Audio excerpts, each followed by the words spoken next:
I'm joined by Alice Lowe on the podcast on jasonsolomons.com. Alice is starring in a new film, Black Mountain Poets, what she improvised along with her co-star Dolly Wells, directed by Jamie Adams. Congratulations, Alice. Lovely to see you. Lovely to see you. Thanks very much. It's very funny, Black Mountain Poets. It was always going to be a comedy, I take it, but because it's so improvised, did you know how funny it was supposed to be? I mean, I kind of think if you are entering the world of poetry and you don't know anything about it, you imagine that there are going to be some laughs coming out of that. And of course, you don't want to take the mickey too much of that world. And actually, the film is about kind of people, two sisters entering into that world, not knowing anything about it, and then getting seduced by it. And I think that was what we wanted to show. It's a really gentle, sort of quite kind-hearted comedy. It's not a hard-nosed sort of piece where we're sort of ripping people to shreds.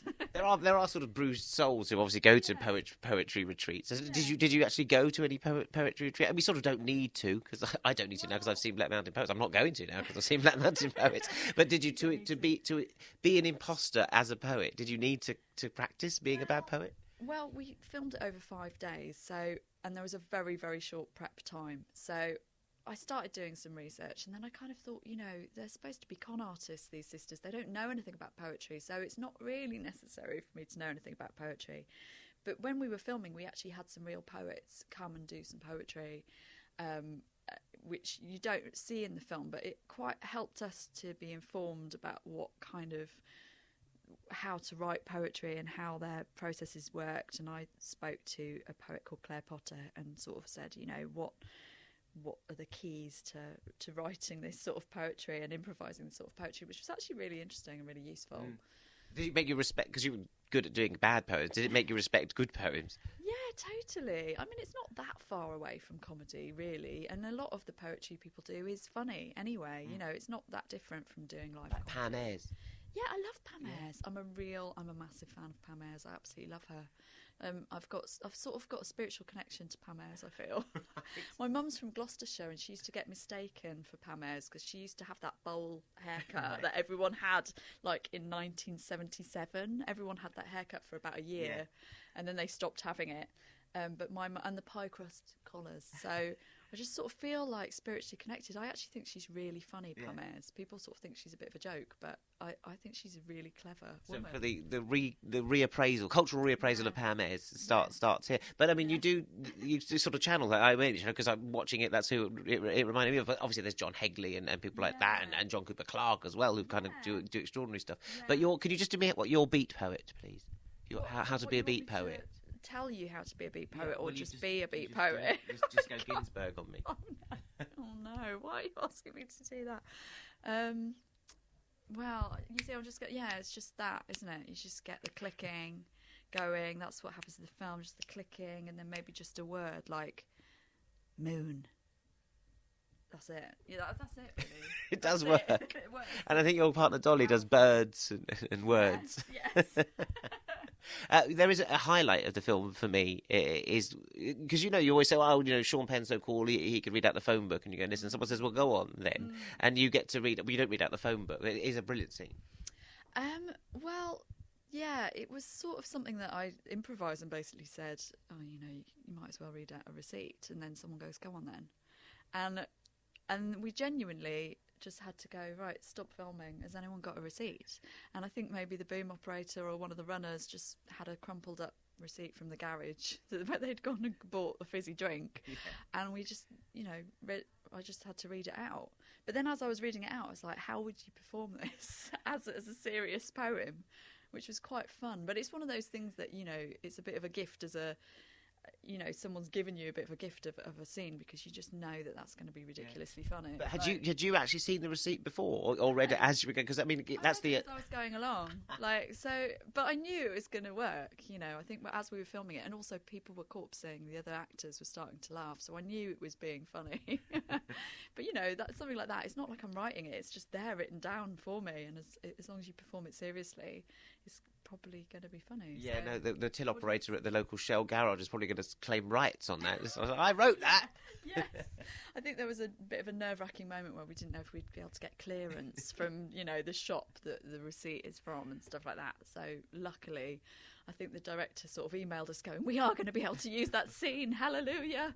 Thank goodness. Which was good. And a lot of people respond to that scene really well. So it is a comic masterpiece, I would say, of timing and also directing as well, because the cutaways are really important because everyone's laughing and corpsing, and you get that. That's really kind of the vibe of the film in a nutshell. Yeah. How similar was doing Black Mountain Poets to your work on Sightseers for Ben Wheatley and with your mate Steve Oram, which you wrote and directed and was improvised, but not quite as improvised as this one, I take it.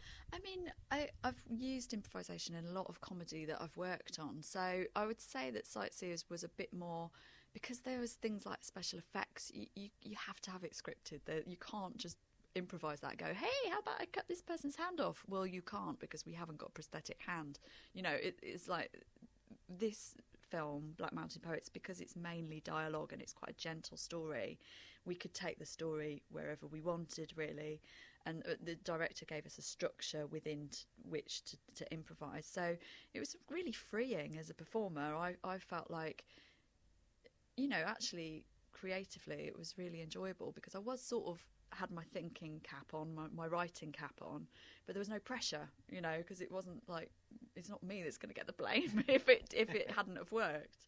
So that was really a joyous experience, actually, and really I think it's amazing when a director doesn't have an ego to let you do that, and I've often said that's the joy of working with Jamie, is he kind of really enabled us to shine within what we can do. Because you have to skill set is. You have to feel relaxed as well to get that improv. Normally, you do improv with people who you trust, who you've known, who you've worked with a lot of time. Yeah. And with Dolly Wells, who obviously I know her improv through her work with Emily Mortimer on Don and M.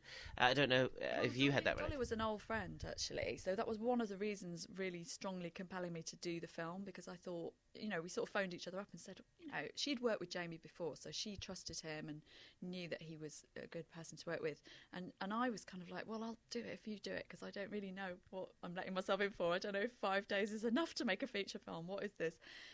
And I think once we knew we both were going to do it, then we kind of knew that between us we would be able to create an interesting dynamic. And if you're playing sisters, you can't be too polite with each other, basically. You have to know each other well enough to know what little foibles you can pick on, because of course you have to pretend that you know each other back to front. So I think that was one of the ingredients that we knew that it could work. And also because Dolly's a writer, I knew that she would have great ideas. So did you do much co-writing, or was it all improvised, like on the spot, or did you two actually sort of sneak round the back with and sort of say, let's just do a little bit of writing? It was pretty much improvised on the spot. I think there would be the odd occasion where Jamie would go, right, this scene you're going to have a quarrel, and we might sort of have a bit of a conflab of like, well, what's the quarrel going to be about? How's this going to work? How's it going to fit into the next scene and take us into the next bit? So there was a little bit of that, but you had sisterly niggling, didn't you? Really, most of the time, like the way sisters would have, like years of kind of nitpicking and pushing and pulling, and one person winning one scene and then the next person winning the next scene, and it's that very familiar sibling rivalry thing where one is usually dominant and more bossy, which is probably me with my real life sister. Oh, has she seen it? She hasn't. She's really looking forward to it, because I think it is that sisterly thing that you do. I was definitely drawing on all of that stuff, and that sort of you always have one that's. It's weird because I'm the youngest with my sister, but people often think I'm the oldest because I'm bossier. So it's quite an indictment of my personality, I suppose. How does your personality... Because congratulations, you had a baby since I last saw you, little Della. Yeah. She's here. Congratulations, that's brilliant. You weren't pregnant filming Black Mountain Poets, were you? No. So we filmed that about over a year ago now, and because it's been doing really well at festivals, it's been doing all the festival rounds, it's taken this while to get distribution and to be shown in the UK. But I have just filmed another film while I was heavily pregnant, while I was 8 months pregnant, which is called Prevenge, and it's my directorial debut. You directed, wrote and starred? Yes. Yeah, which is a bit of a, What, you Woody Allen now? that would be nice, that would be the aim, to have his acclaim and all of that. But I mean, to me, it's funny because people often think, oh, actor turned director, how are you going to do that? But to me, it's like I've always had quite a holistic approach to the work that I do. I used to do theatre, and I used to make costumes, and I used to make props, and to me, it sort of feels quite natural to go into directing. It just feels like you're in the same office, but you've had a promotion. And it's like people often say to you, oh, if you've written it, should you be acting in it as well? And I'm like, well, if you write a song as a musician, you're going to sing it. Yeah. Do you know what I mean? You don't say to a songwriter, like, well, who are you going to get to sing it? Well, me. I'm going to sing it. But sod off the rest of you. Yeah, I'll do what I want. But I don't know. I mean, it might be an error, and I'm sure in the future I won't be always acting in it. Directing's a different thing now, Alice, because you've got to kind of do the shot, then you've got to look around the monitor. How did it do it? Is it fun? Especially if I presume it's a little bit funny with you. And comedy's really hard because is that funny? I don't know. No one's laughing, but it's about the shot often. Yeah, I mean, I don't know. I think if you have a DOP that you really trust, and there are ways around that sort of thing, and I often feel like I've been acting for such a long time now that it's second nature to me where to stand and what people are getting. I can tell when they're getting the right thing, and so for me that doesn't feel that difficult actually. I mean, the one thing that I don't actually watch rushes in the evening, because to me it snaps me out of the performance that I'm kind of trying to be as unself-conscious as possible in the role. So that's one thing that is different, that I watch the rushes way after. But if you have a DOP that you trust, they will say, yeah, I think we've got it. We've got it in. Who did you have? Ryan Edelston, who shot Black Mountain Poet. So, and he, obviously, again, I really trusted him. I knew, had a good working relationship with him, and I knew that we would be able to. I mean, sometimes there was bits in Black Mountain Poets where I was literally sort of up a hill, and Jamie couldn't be there, and it was just me and Ryan, and it was sort of, we're perched on this thing. So, in a sense, Jamie had to trust me that and Ryan, that we were getting what we needed, and that sort of gave me a good idea of what it would be like to work with him, directing him as well. And he's brilliant. I mean, did you have mates in the cast as well that you could call on? I got quite a few comedians into the project. Yeah, I mean, Ben Wheatley does this to great success, where he kind of takes really unexpected people and gives them the roles that you wouldn't normally think of them as being in, and I think that's always worked really well. People like Michael Smiley, who started off in comedy, and Olivia Colman famously has made that transition, and I just think you get really, really interesting performances. She's just done a very serious role, pregnant. Yes, yeah. In The Night Manager. The Night Manager, yeah, exactly. I mean, I wish I was at the level where people would just go, yeah, come in, you're pregnant, it's okay, just we'll film around it. I don't feel like I'm quite at that level. I think people would be more like, no, you're all right. It's the fat bird. Go off and be fat somewhere else. But yeah, I wish I was at that level. But well, you will be now with Prevenge. So, go on, a taster of who we might see in it. So, Tom Davis, who's in Murder in Successville, and also is going to be, I think he's in Free Fire, I think he's in Ben's new film, and also Kate Dickie, who's in The Witch and Red Road and lots of other brilliant films, and Renton Skinner, who's famously Angelos Epithemiou, but he's doing much more feature film work as well. I'm glad you got to do the Angelos. I always get the Epithemiou bit wrong. I don't. Am I saying it right? I have no idea, but I'm sure he's not too precious about it. And who else? And he's also in Vic and Bob's the brilliant sitcom thing that they did, which is hilarious. Amazing. I loved House of Fools. Unfortunately, not going for another series, I don't think. But so I got friends in who are absolute. Oh, Jo Hartley, who I adore, and who I can't wait to see Eddie the Eagle. She's fantastic in Eddie the Eagle. Bet she is. She's just amazing, I think, and it was just lovely working with her as well. And I kind of want to work with her again in the future. Oh, good. I always want to see more of her. Ever since she was the mum in This Is England, you just think, just see more Jo Hartley. Yeah, I know, but she's that kind of, maybe you kind of are always going to feel that way about her, because she's sort of, you just could spend, she's like a friend. When you see her on screen, you just want to spend more time with her on screen. But yeah, just really, really brilliant people who I think all of them have turned in like amazing performances. I'm sort of like, they're all better than me.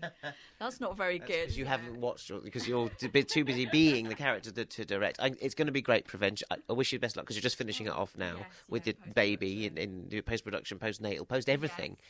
Absolutely. Post-Black Mountain Poets, post-Sightseers. Lovely to have you on the show, Alice Lowe. And really good luck with both the child rearing thing and the yeah, that'll be fine. I mean, that lasts a little longer than maybe Revenge in the cinemas, but I hope it has a long run. In post-production, yeah. Well, thanks for having me. Nice one.